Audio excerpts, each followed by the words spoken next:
Major news organizations, including ours, are calling on Israel to allow international journalists in and out of Gaza.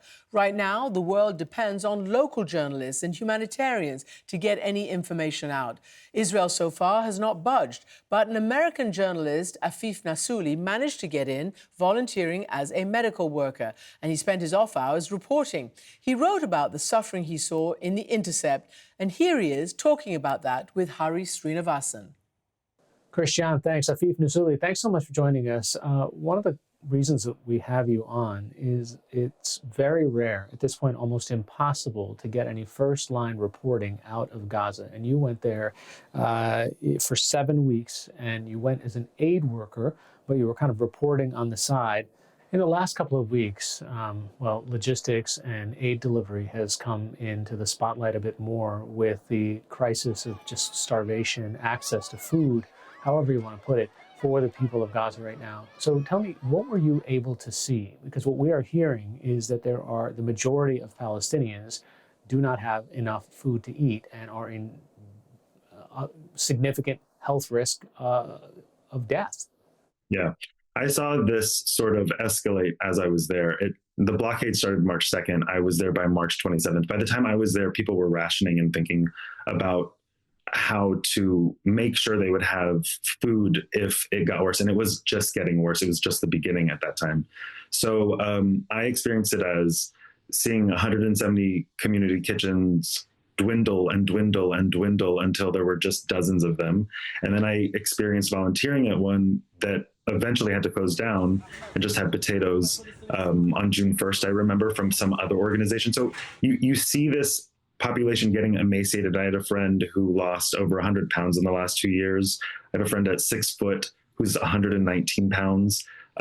People were just losing weight, and we were all just eating as little as we possibly could so that we could eat again tomorrow. Even I lost 10 to 12 pounds and got sick once because I was like subsisting on just a few calories, and I was also sick from something else, and I just couldn't sort of get through it. But it looks like a million things happening at once. It looks like doctors also operating on people that are skin and bones, because it's different for everybody. Everybody has a sort of a different privilege. But then when there's a blockade for months, you're all just, no one's privileged. There's this equal suffering happening.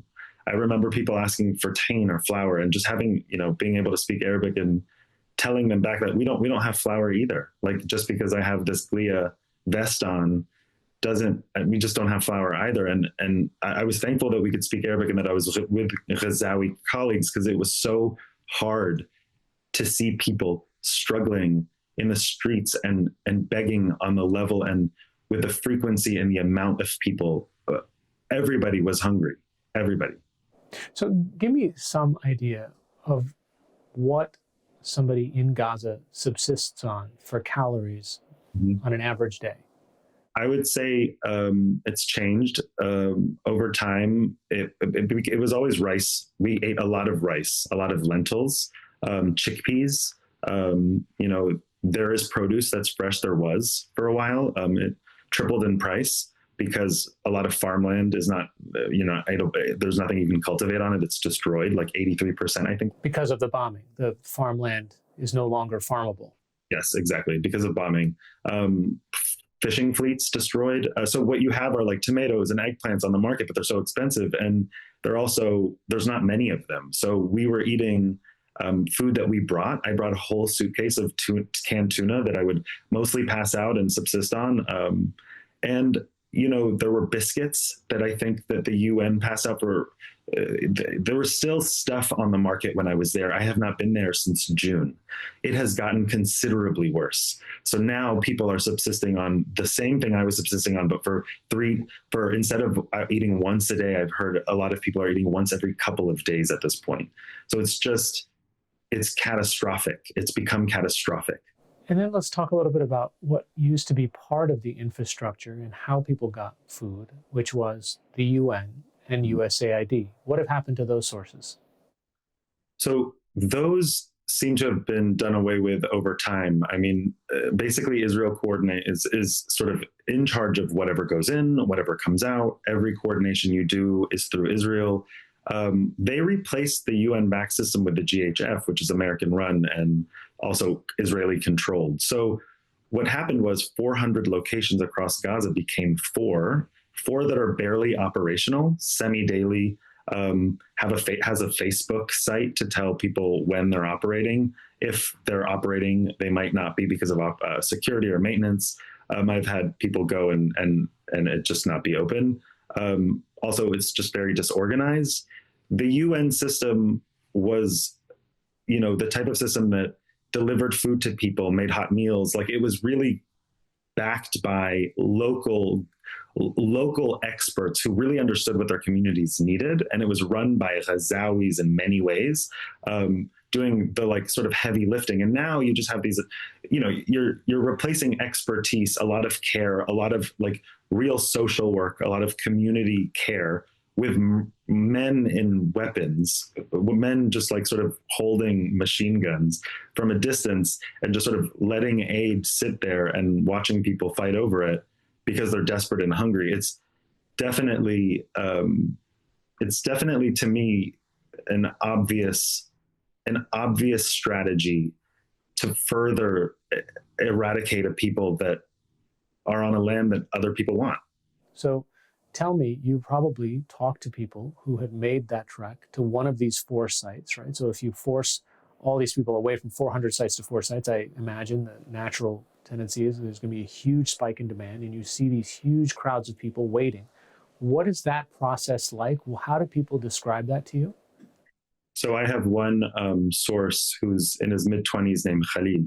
And Khalil told me about, I think it was mid-June that he was visiting a GHF site near the Netzarim corridor. He had gone really early in the morning. It was still dark out. And he was saying that by the time he got there, he went with his two brothers and his friends. So it was, as usual, young men who are kind of given the responsibility to sort of brave the trek. They have to walk a few kilometers. Wherever they are, they have to walk a few kilometers for sure. And there's no fuel, nor can you drive because the Israelis won't allow that. It's very dangerous. You might be targeted. So you have to walk. And you have to walk while you haven't eaten in a while. At least, even if you've had something in your mouth, I mean, it's not been a lot. Not been a lot for the last couple of days. So imagine Khalil, who has already lost nearly 50 pounds, from what I understand, since a year and a half ago, is with his brothers and his friend. And it's early morning. There's thousands of people already there. They're, from what he told me, barefoot, and sort of just, it's intense. It's intense because people seem really nervous. They're, again, I don't think I've said this, but Gaza is loud. The quadcopters are incessant, and sometimes they're near and sometimes they're far, but they're always buzzing. They're always buzzing, and there's bombs always present. They're ever present, and they're sometimes near and they're sometimes far. So there's a lot of noise while you're doing this trek, and you're getting to these people who are intensely hungry and hoping to find a morsel of food and are willing to do a lot to get it. And I remember he told me that he was waiting in line and there was just thousands of people, and then shots rang out and he just started running. And that was his experience, basically getting in line, seeing soldiers in the distance, seeing sort of other non-Israeli soldiers maybe nearer to the aid, and then sort of waiting for it to start happening. And then before it even sort of took, even the aid distribution happened, gunshots rang out and he just started running for his life. And he said, that day I got closer to death than a piece of bread. And I thought that was a really, really sad way to have an experience with trying to get aid. This is an incredibly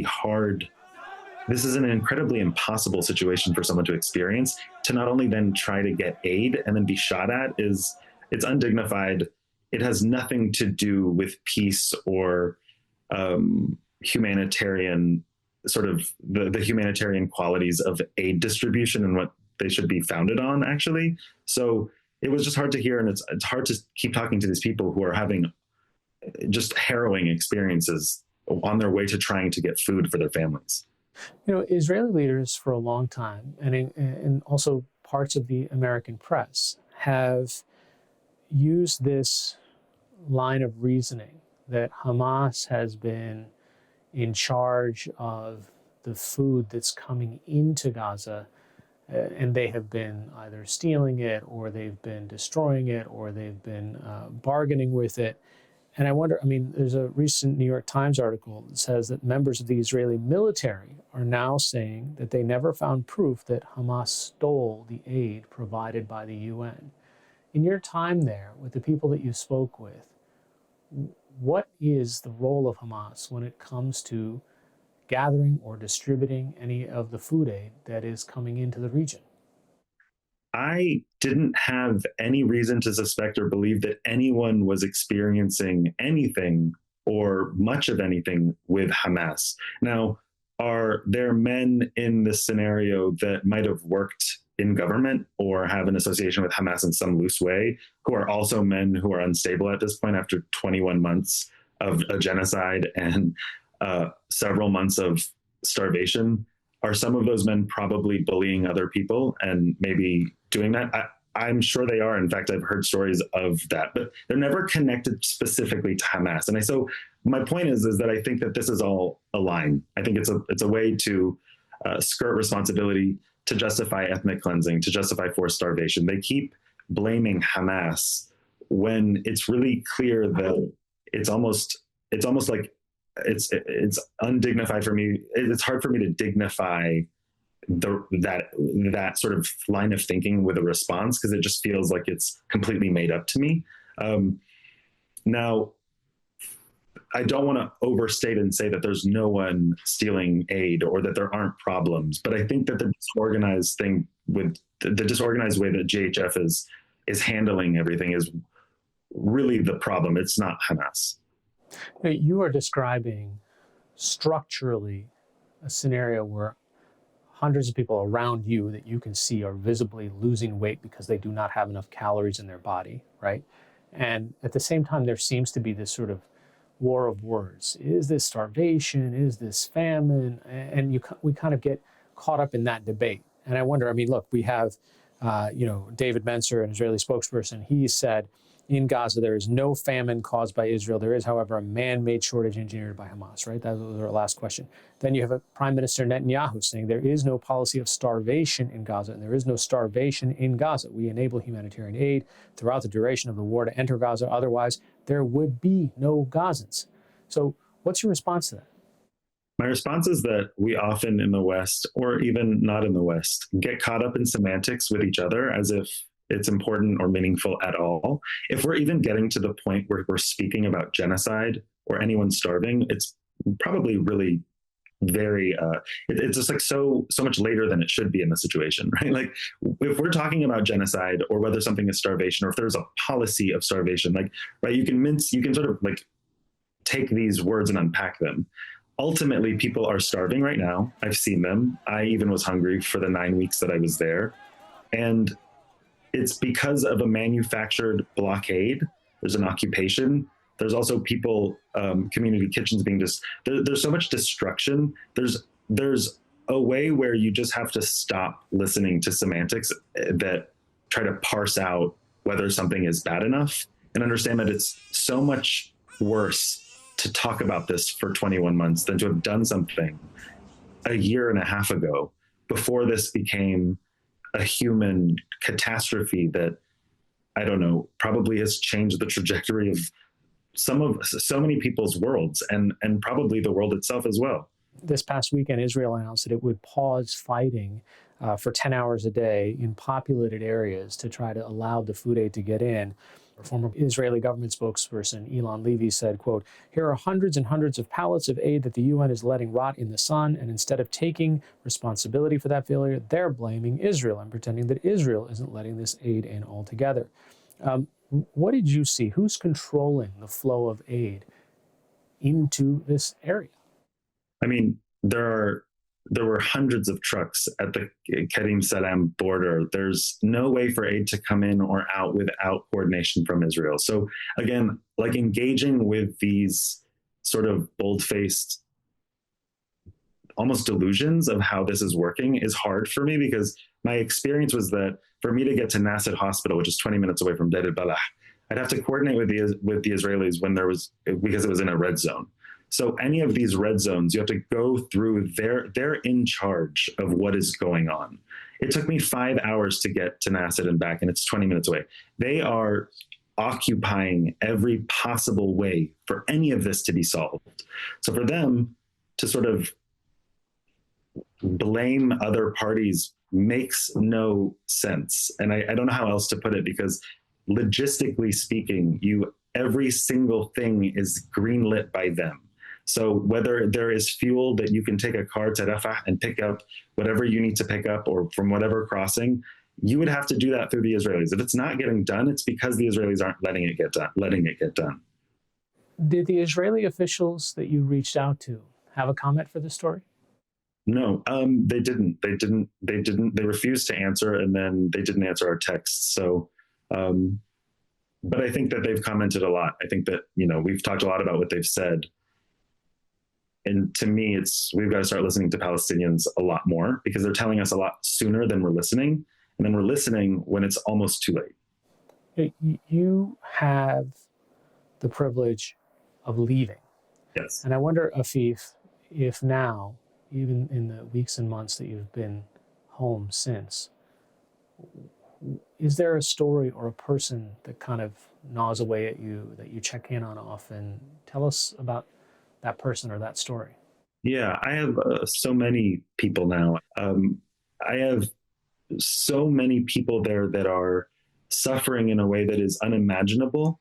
And now I can sort of imagine it. But what I want to leave you with, I think what is important to say, is that every person I met in Gaza was extremely faithful, and they were also extremely capable of being appreciative even in the hardest sort of scenario. And it's what made them capable of taking care of each other even when there was no supplies to do so. And so in the wake of my experience there, I'm trying to memorize how they lived, because we've learned a lot about how they die. And I think what's more important actually is how they've been living and what's been being stolen from them, actually. So there's a lot of stories that race through my mind all the time, and I'm texting people all day, every day. So it was an incredible experience, because I think we're struck with how sad it all is, and it is very sad. It's obviously harrowing, but it's also something I think that needs more spotlight, is the fact that these people are vibrant and alive. And that is what is so sad, is that that's being stolen as we speak. Afif Nasouli, thanks so much for joining us and for your reporting from the region. I appreciate you so much for having me on the show. Thank you.